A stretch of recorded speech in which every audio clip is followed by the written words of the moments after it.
All right, having talked about Goya on the last video, I'm going to move on to French Romantic painting and devote this video essentially to Gericault and to Delacroix.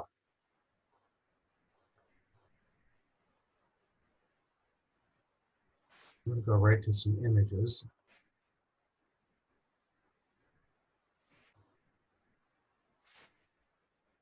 And I want to remind you that we looked at one painting, which is a kind of, in the last video, which is a kind of harbinger, a forerunner of Romanticism in France. And this is the work of Antoine Jean Gros, Napoleon in the Pest House at Jaffa, which dates from 1804.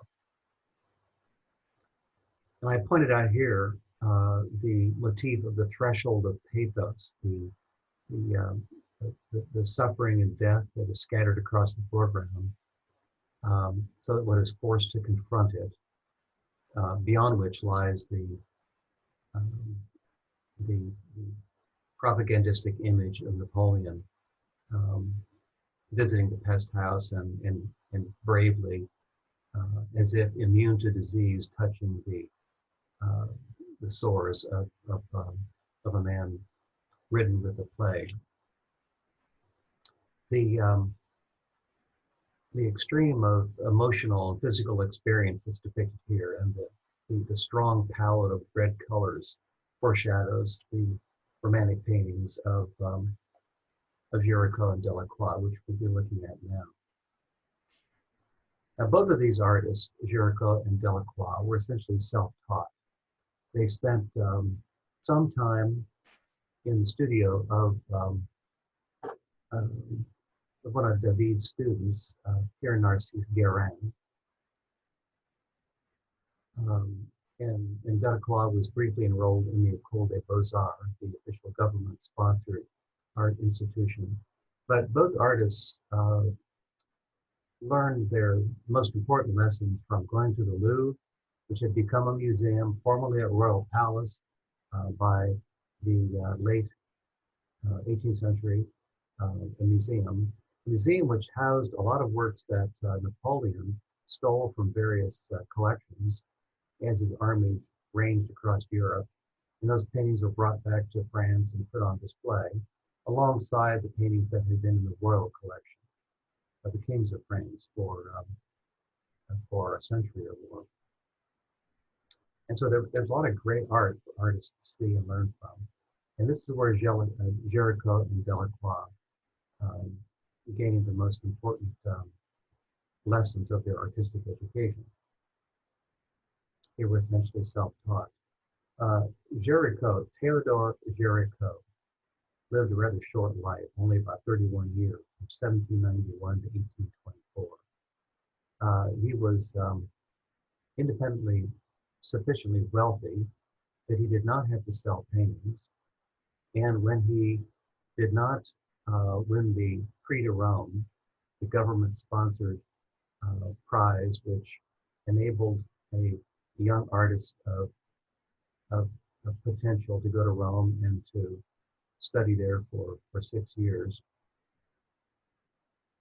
Gericault simply went to Rome on his own. He paid for his own travel expenses and spent a year or more there, where he looked at the works of Michelangelo and Caravaggio and Titian.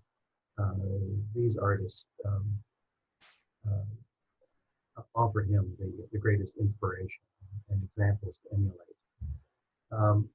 Gericault exhibited only 3 paintings in the Salon exhibition, which I'll tell you a little bit more later, during his lifetime. And yet these are interesting. They're formative for the history of Romanticism. The work that you're looking at on the screen is called The Charging Chasseur, and you'll find this in your textbook. It's a large work which shows an officer of the cavalry guard in a chaotic battle scene. The painting is about 11.5 feet in height, so the figure is life-size, and the horse perhaps a little smaller than life-size. I want to compare this to the work by David that we talked about a lecture or two ago. That is Napoleon crossing the St. Bernard Pass. I think the comparison is instructive. David's work on the right certainly glorifies Napoleon. And you recall that he is seen with a horse parallel to the picture plane, the horse rearing upward, Napoleon pointing in a way that suggests leadership, vision of the future. Um,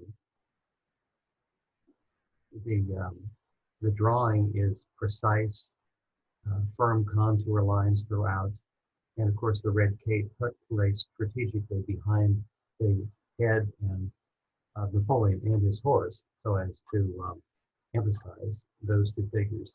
The red cape function here as a kind of animated cloth of honor. On the left-hand side, the cavalry officer's horse is shown at a oblique angle, at a diagonal to the picture plane,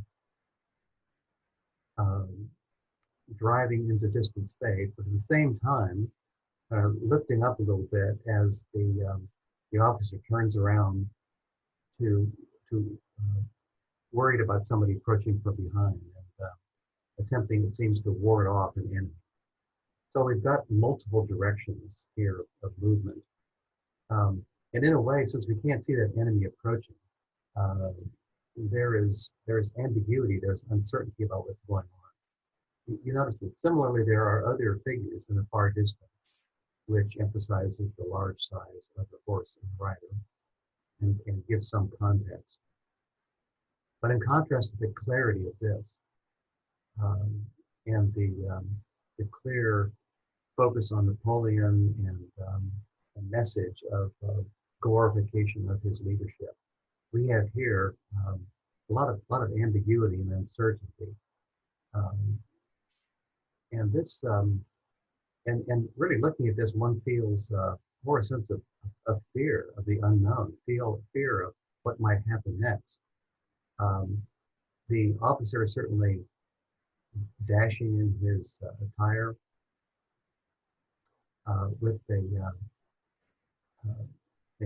leopard skin saddle draped over the horse and lots of braid and gold ornament.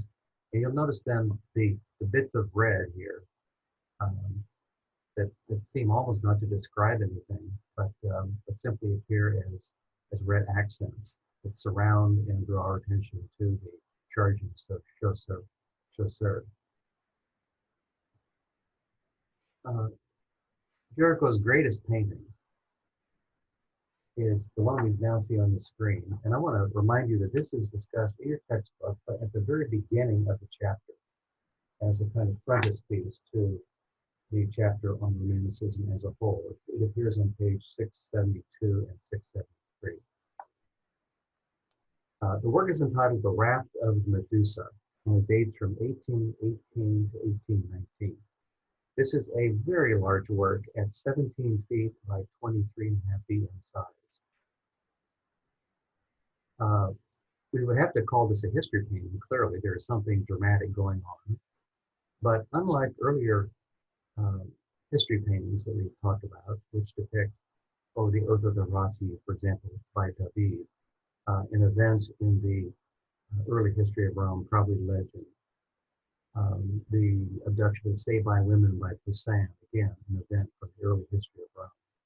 We're looking here at a contemporary event. This records something that had just happened a few years before when a French frigate was sailing along the coast of Africa, carrying settlers to a location where they would establish residence.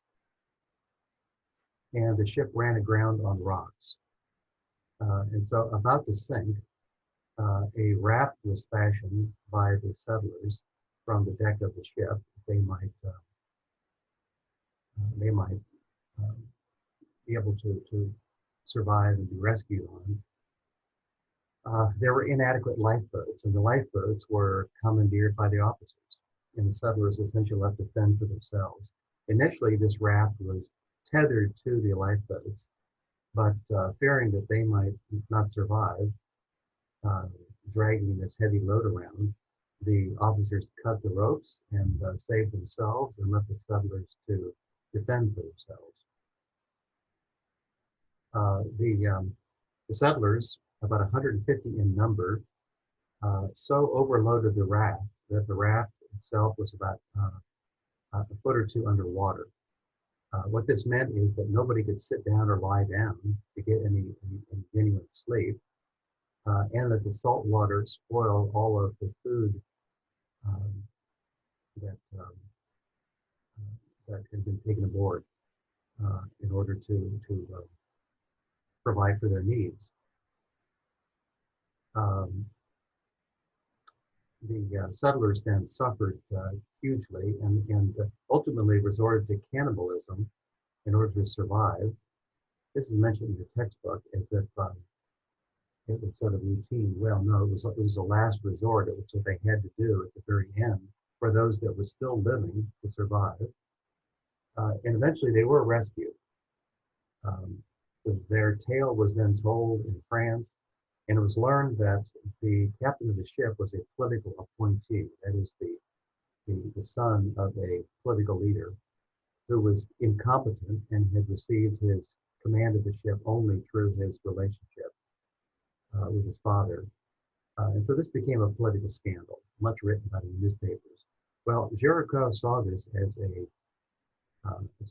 potentially rich topic for fiction, and went about preparing the painting as a journalist might write an article, might document and interpret a recent event. He interviewed the survivors.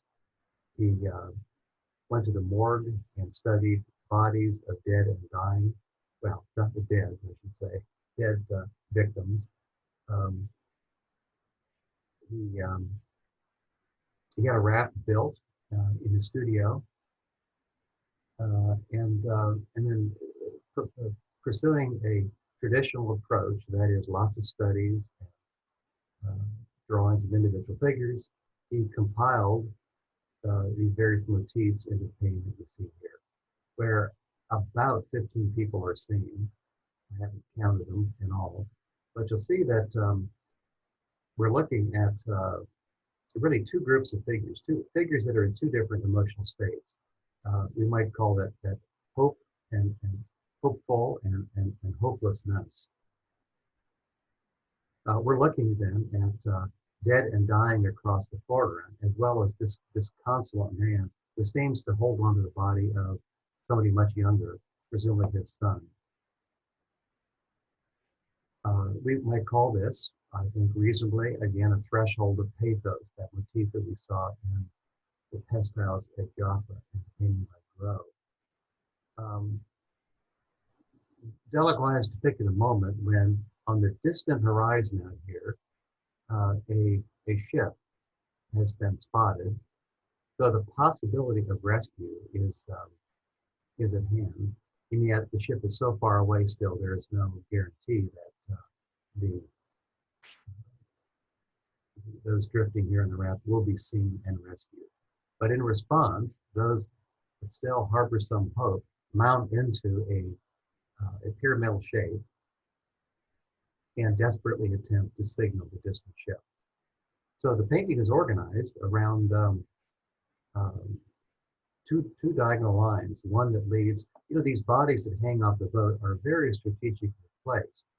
They initiate diagonal lines, in this case that runs, well, from this dead figure right up to the black man who stands at the top of the pyramid here, signaling the distant ship.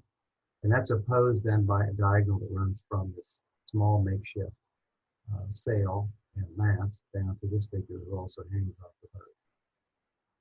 Two diagonal lines. The coloring is rather monochromatic. The painting is organized more around lights and dark contrast. Notice the light reflected off of a number of bodies here, surrounded by a lot of darkness, the darkness of the waves, the darkness under the sail. So the probable influence of Caravaggio is evident here. Remember, Gericault had been to Rome, had seen the work of Caravaggio firsthand. the influence of Michelangelo is also quite evident in the powerful bodies that um, are really incongruous with the nearly starved state of the figures. They'd been out in the sun for a couple of weeks. They were badly burned. They had sores in their bodies. But those unsightly details Gericault has suppressed and shown them having not well fed, certainly, but still muscular, powerful looking bodies. And you can see that in anywhere bodies are displayed. Um, it's a powerful painting, which uh, could not be identified when exhibited as the raft of the Medusa. That would have been uh, a too direct attack on the political regime of the time. So it was labeled simply a shipwreck scene when submitted to the Salon of 1819. But the painting was badly hung. It couldn't be seen clearly, and so it didn't attract the attention that it might. As a as a as a exhibition strategy, then Gericault had the painting taken to England and displayed in a couple of different locations in London and one other location, I think it was in Dublin. And a modest price was charged for admission for those that wanted to see it. And so this is an important initiative. That is artists going outside official channels and setting up the means, establishing means, or finding the means to display their works directly to the public. So we're going to see additional instances of this over the course of the early 19th century.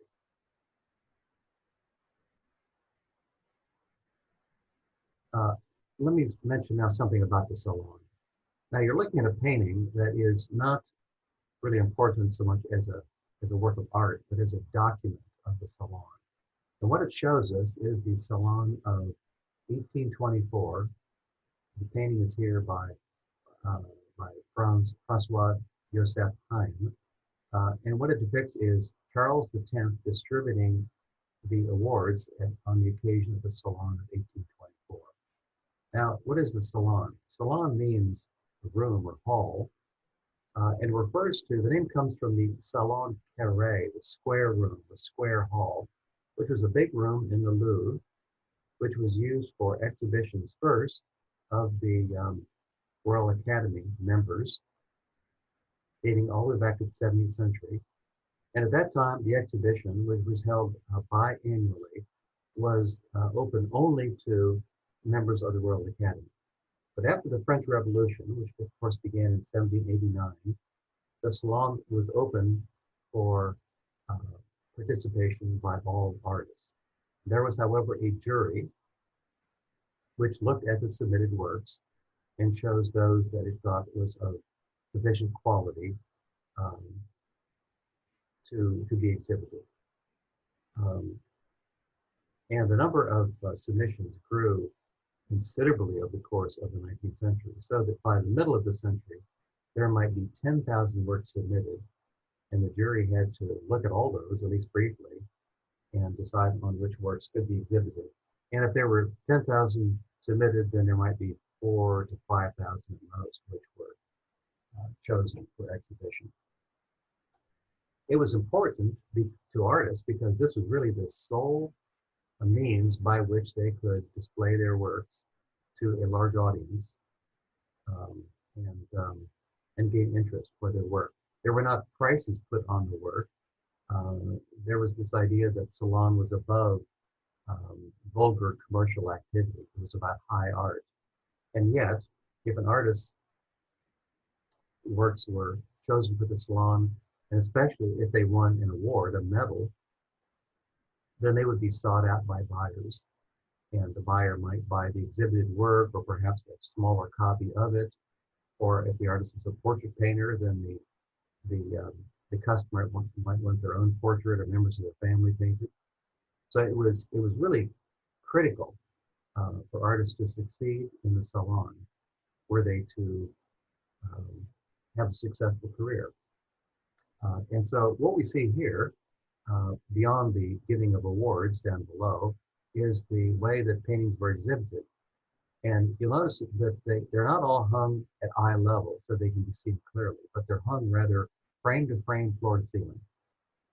And so you not only had to get accepted, but you had to be lucky enough to have your painting hung where it could be seen to have any impact on audiences. So notice, for example, small paintings here that are kind of stuck where there's an available space.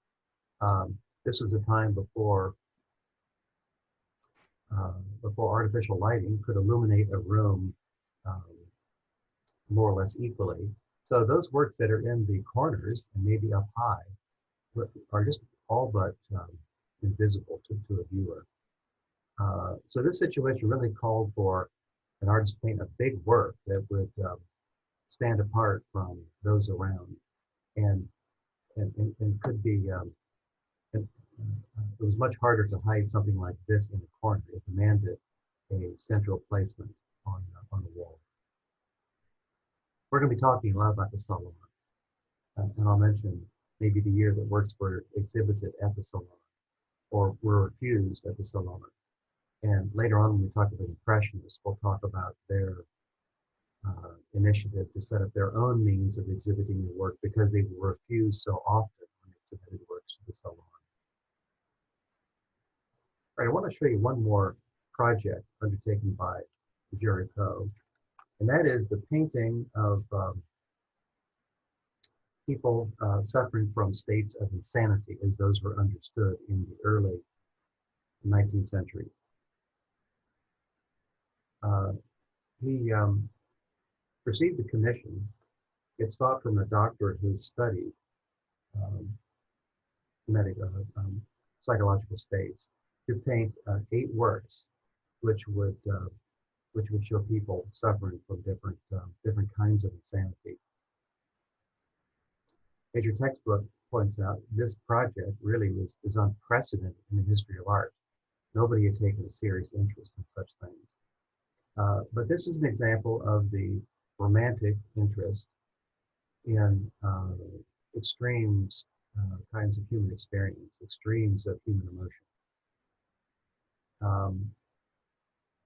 And so 2 of these, I'm showing you on the screen here, a work entitled Mad Woman, Monomania of Envy, dating from 1822 to 1823. The portrait is about 27 by 22 inches in size. And if we think about the portrait formulas that we have observed earlier, the woman is depicted here, bust length to half length. We don't see her hands, but most of her torso is shown. She looks away from us, and I think this has something to do with her mental state. And the background is blank. The figures shown in these portraits don't seem a great deal different from normal people. And so I think that Gericault shows them with some sympathy, and it seems to reveal that there is kind of a fine line between human sanity and insanity. So it's in subtle clues, the fact that the woman's eyes are red, as if she's perhaps cried a lot. She looks away from us in a way that suggests, an inability to maintain contact, a kind of normal, healthy eye contact with an observer. And the cast of her mouth is a little odd as well. You'll notice that these are, they show a painterly technique. So at least parts of the works are, it would seem rather quickly painted. The technique reminds us of the work of Frans Hals. And I'm showing you here a second example, one of these portraits by Gericault. This is the man, let's see, a kleptomaniac, called Insane Man, Monomania of Kleptomania. He's driven to steal things. And notice the format is the same. He's shown a little greater than bust length, blank background. Um, he looks away from us, and here I think there is even less difference between the normal human state and the, the, the appearance of this man. Uh, Here I'll make a comparison then with the work of Franz Hals. Um, and you can see in both works then a similar painterly technique, particularly evident here in the white shirt, the highlights on the black clothing of the man, the blank background, the rather simple overall presentation. All right, moving on. We're looking on the screen here at the work of Eugène Delacroix, uh, one of the greatest French painters of the 19th century, regarded as the leader of the Romantic movement in France, at least in the visual arts, and certainly the greatest exponent of Romantic painting in France. He lived a long life, relatively speaking, between 1798 and 1863. Lived a rather solitary life, never married. He was a lover of music, particularly the music of Chopin and Mozart. He was a friend of Chopin. He was also strongly influenced by literature, the literature of Shakespeare, Lord Byron, Dante, and others. He too, as I said, was primarily self-trained. Gericault was an early influence on him. He knew Gericault. He modeled for one of the figures. He posed for one of the figures in the Raft of the Medusa. Michelangelo was influenced on him, as was Rubens, particularly, and the Venetian painters Titian and Tintoretto. This is an important early painting, and the subject, as so often in the work of Delacroix, was drawn from literature, from a narrative poem by Lord Byron called Sardanapalus. Delacroix's painting is entitled The Death of Sardanapalus and dates from 1827. This work is 12 feet by 16 feet, so another large history painting. And in this case, the subject comes not from contemporary history, but rather from fiction. Fiction that may have some, that probably does have its roots in ancient history. Now, what we're seeing here is the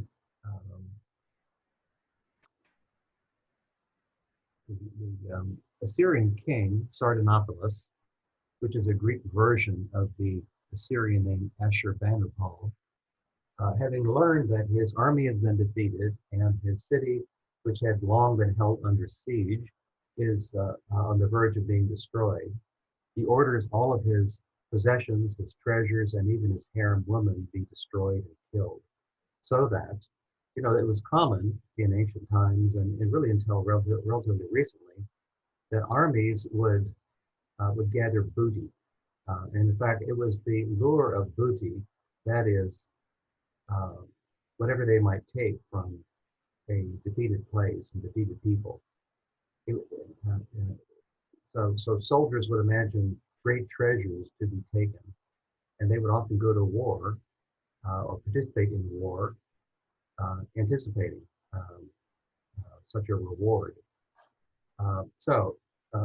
Sardanapalus, wanting to prevent his enemy from taking and enjoying any of his pleasures and things, orders them all destroyed. And this is what is depicted. So Sardanapalus is reclined here on this giant bed with elephant heads at its corners. And you can see his horses brought in. The floor is completely covered with his many treasures, jewelry, and I don't know, you might imagine gold and bronze objects. The harem women are being killed, particularly this woman. It serves as a focal point in the painting. A knife is about to go into her neck. There's a harem woman back here who has hung herself. another one on the bed, and this is said to be his favorite harem woman, who who is trying to evade being killed, um, but but rather chooses to be burned on the funeral pyre that will take place when his bed is set on fire. It's a painting then of chaos, mayhem, murder. Um, although I want to point out how carefully it's arranged in order in spite of the utter disorder that is evident. Uh, it's organized really on a diagonal on diagonal lines that come from the bed uh, rather precipitously, rather unstably, and and lead outward to the human motifs that appear closer to us. There's also a diagonal that goes from the horse to this black slave and toward the distant architectural fragment, a city wall perhaps, where you can see there is fire and there is smoke, and this signifies the approach of the enemy army. There are also elaborate curved lines that run through the painting. These two very carefully organized, so that, for example, we see the profile here of this harem woman and a knife leading to a sash which has been placed carefully on the bed in order to create a diagonal that leads us to this figure and ultimately to the figure that has hung herself. Likewise over here, notice that the spine of this harem woman is very subtly shown, but that line leads continuously through her hair to the vision in the drapery of Sardanapalus and up again to the harem woman who has hung herself. So we've got a sinuous curvilinear line running right through the painting here. The palette is a strongly warm, heated one. Reds, golds dominate. The space is, of course, ambiguous because we really can't see the floor, but rather a pile of treasures and objects and figures and creatures. The painting, oddly, perhaps, does not seem to condemn the murder and mayhem. We notice that we really don't see any bloodshed. Bloodshed, of course, is implied but not literally shown. It might lead us to sympathize more fully with particularly the harem women. The painting seems to show this phantasmagoria of sex and violence in a kind of spectacular way. So we might find it thrilling. We might find it exciting to see. So there is a missing moral component to the painting that leaves us feeling perhaps somewhat ambiguous about it. I want to contrast this with a painting that I showed you earlier in talking about neoclassicism, and this is again Ingres' painting of the Apotheosis of Homer. These works were exhibited in the Salon of 1827, same year, and they really mark off the great divide between neoclassicism and Romanticism, both in form and content. You notice the formal clarity of the Ingres painting, with color used here as a structural device, as a way of distinguishing between figures and clarifying the components of the painting. So that we have here, for example, a red next to a blue, next to a orangish color, next to a white, next to a green. And thus this crowd of figures that surrounds Homer is distinguished from one another. Of course, the temple and the steps that establish a very orderly, grid-like architectural framework for the Apotheosis of Homer, with the central figure set right in the center, and the lesser figures then scattered out to either side. Contrast all that with the chaos of these paintings. Of course, the subject matter is different, but the choice of subject matter is a factor here too. Ingres chooses to depict uh, this figure that was regarded as the founding father of Western civilization. So it's a painting that celebrates tradition and, uh, and order and the legacy of cultural traditions from one generation to another. Whereas David's Delacroix painting seems to, if not glorify, to exult in, to delight in the mayhem and chaos that is going on in the death of Sardanapalus. Now these two figures, Ang and Delacroix, oh, and I want to mention here, just to remind you that the fact that the Ang painting is based on Raphael's School of Athens in so many ways, with their major figures at the center, Plato and Aristotle, Homer, and the figures of later generations, followers, secondary figures scattered around, all shown within a, a symmetrically organized architectural framework. So that the Ang's celebration of tradition um, is has a stylistic basis as well as it is. It emulates the organization of Raphael's School of Athens and the classical style of that work. Ang and Delacroix were then seen from really this time from the 1820s right up into the 1860s, about 40 years, as the leading figures of these um, conflicting, contrasting, even conflicting schools of art. By school, I mean style, tradition, not school in an institutional sense. And there are a number of cartoons and characters from the time that make this very clear. So in this case, this caricature shows the Institute. This is the building in France that whose task it was to oversee the traditions of French art and to give guidance to their practice and to see that they were perpetuated in a responsible way into the future. In front of the Institute, Delacroix is shown battling Ang in a kind of a joust conflict. You'll notice that Delacroix is shown, his weapon is a paintbrush. And the placards that he holds celebrate color as the essential component of art. Whereas Ang over here is holding a drawing instrument. And we can see the words here, Viva la linea, that is long live line. So his position is that line and design. These are the primary components of artistic practice. Here is another comparison that makes clear the stylistic difference between Ang and Delacroix. I would hope that you can identify easily the work on the left as a work by Ang in the classical style, and the work on the right is by Delacroix. Both works depict an odalisque, an odalisque being a harem woman, particularly from Turkey, but the term might be applied to any Middle Eastern or Arab harem woman. The Ang painting on the left-hand side, called Grande Odalisque, a large odalisque. It's a painting that's large.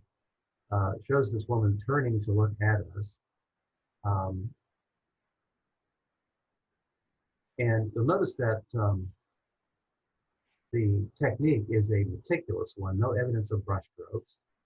In fact, much about the painting seems hyper-real in its precise depiction of curtain and fan and the water pipe and so on, with various draperies. The woman has been idealized in a way that is frankly surreal, false, artificial.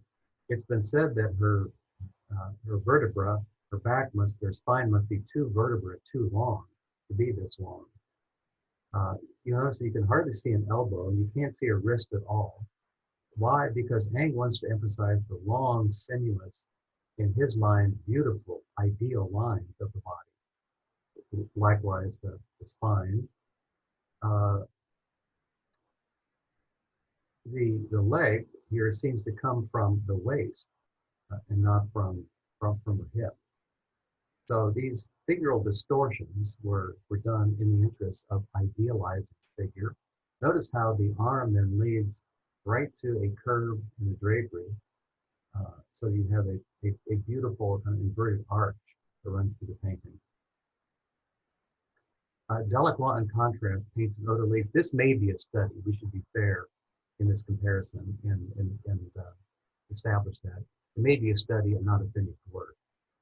Nonetheless, it's extremely painterly in execution, and the sensuous character of the figure is not um, concealed in any way. The nudity here is frontal and explicit.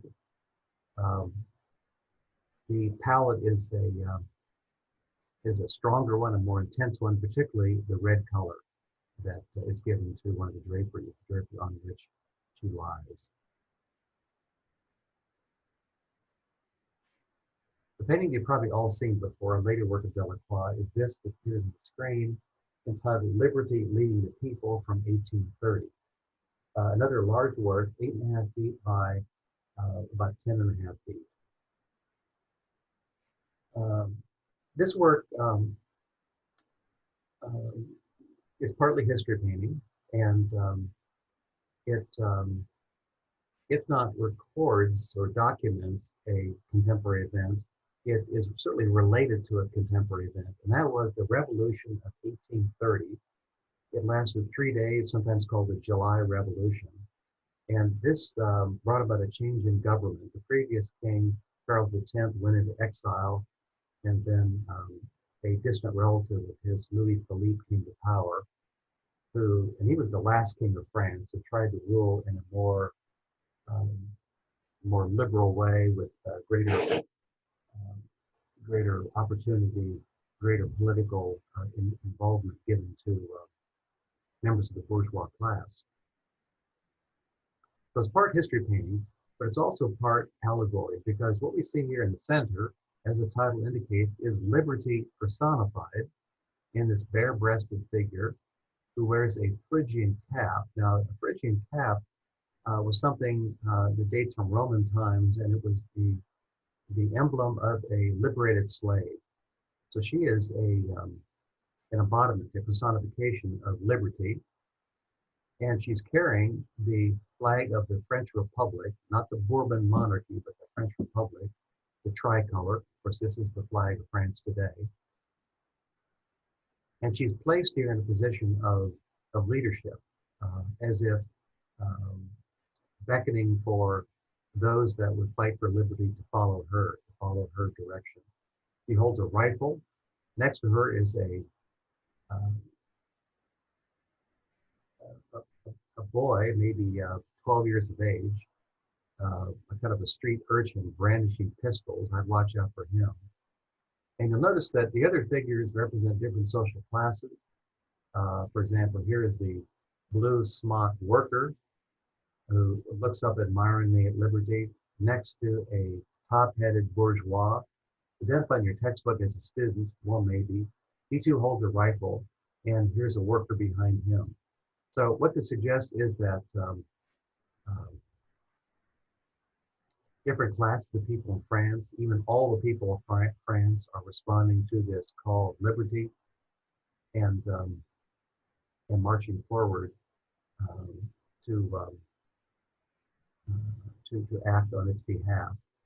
The painting identifies the setting as Paris. What they're doing here is going over the top of a barricade. And throughout the 19th century, it was a practice when a revolutionary effort took place to throw up barricades, prying up paving stones, and taking any other objects that might might serve as an obstacle. A barricade would prevent the government troops from advancing quickly on those fighting against them. In the foreground is the standard threshold of pathos. with figures, it would seem from both sides, lying dead and dying. In the background, we see the towers of Notre Dame, and there is also a Republican flag, a little hard to see, flying from it. So the painting, it locates this event in Paris.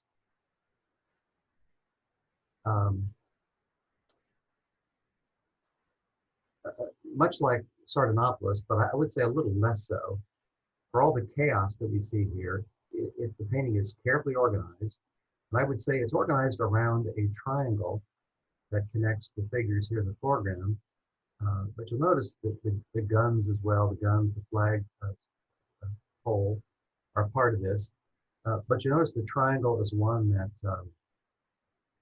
is a bit irregular. And if we see the base of the triangles running along the legs of this figure, like this, it's a triangle that's even not settled on the ground, a triangle that suggests instability, unresolved movement. The painting was displayed at the Salon of 1830. It was greatly admired. In response, the government purchased the painting. And this is something that our artists aspired to. But because the painting carries from the point of view of the government, a dangerous message, it might foment future revolutions, the government essentially hid the painting, put the painting in the closet, and hid it from view for many years. One of the last subjects that Delacroix took up in his long career was animals fighting, and animals fighting human beings, with the animals regarded as a kind of embodiment of the forces of nature, which may get out of control and on occasion threaten human survival. The figures that you see fighting the animals often come from northern Africa, and this stems from a formative journey that Delacroix took in 1832 to Morocco and Algeria as an artist accompanying a diplomat on a mission to those places. Now you recall that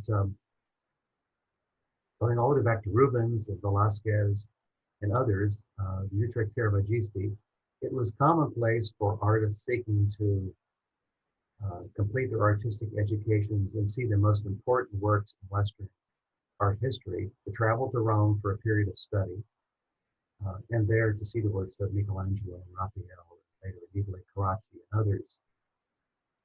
David did this, Gericault did this. Delacroix never went to Rome, but he did go to Morocco, as I have said.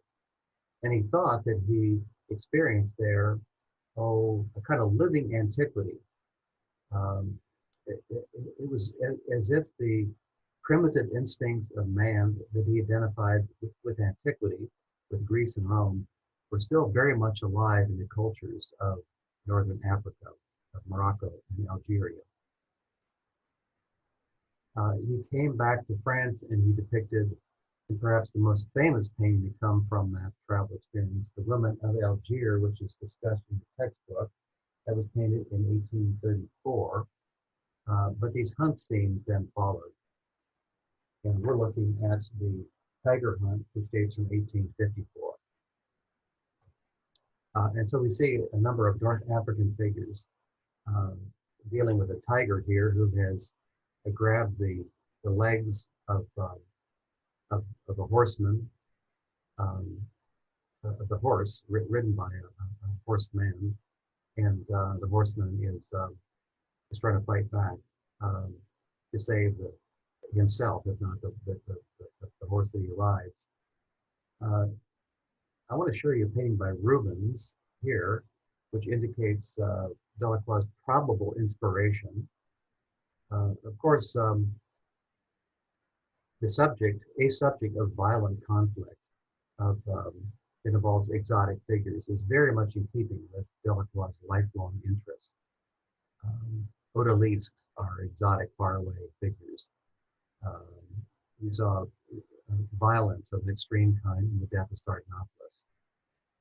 In Delacroix's paintings, the space is often ambiguous. Here, for example, there is a dark wall that closes off most of the background with another mountainside or ridge in the distance here. But it's really only the size of the people and the horses that get much smaller that give us any clear idea of recession into distant space. Delacroix, as I've already said, placed great emphasis on color and organizes paintings around color relationships. His later paintings especially are highly painterly in their technique. And we can see these things here in the green tonality of much of the painting set against red accents. Now, green and red are complementary colors. And what this means is they are opposite on the color wheel, which is just simply a kind of chart of color relationships.